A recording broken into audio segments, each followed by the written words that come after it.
मांगे, तब शुभ आशीष मांगे।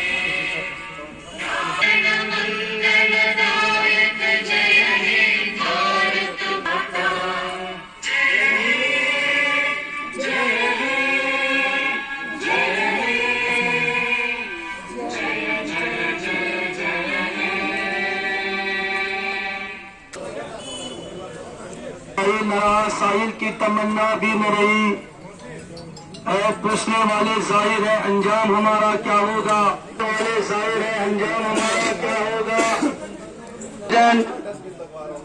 म्युनिसिपल काउंसिल गांधरबल जनाब एग्जीक्यूटिव अल्ताफ साहब, एग्जीक्यूटिव ऑफिसर, काउंसलर साहिबान, अस्सलाम वालेकुम।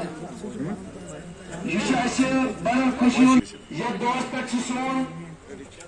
मेरे अजीज साथियों, मेरे हम वतनों, हम अपनी जान के दुश्मन को अपनी जान कहते हैं। हमको मेरी तरफ से मुल्क हिंदुस्तान की आजादी की बहुत बहुत मुबारक। ये वही आजादी का दिन है जिसको हासिल करने के लिए हमारे आबा व अजदाद ने बहुत सी मुश्किलात और मसाइब का सामना किया।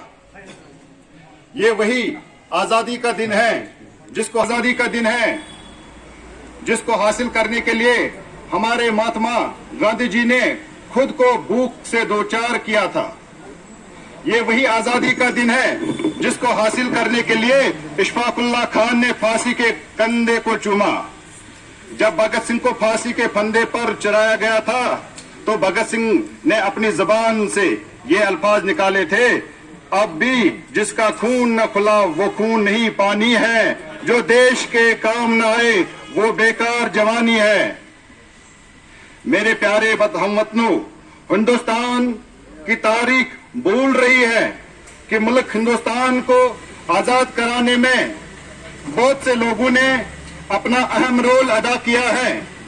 अगर हम बहादुर शाह जफर की बात करें, जब 1857 में जंग में बहादुर शाह जफर को रंगून की काली कोठरी के पीछे धकेला गया तो अंग्रेजों ने कहा था, दम दमे में दम नहीं, अब खैर मांगो जान की, ए जफर ठंडी हवाई शमशेर हिंदुस्तान की। जफर ने क्या जवाब दिया था, गाजियों गाजियों गाजू में बू रहेगी, जब तलक ईमान की, तख्ते लंदन तक चलेगी तेग हिंदुस्तान की।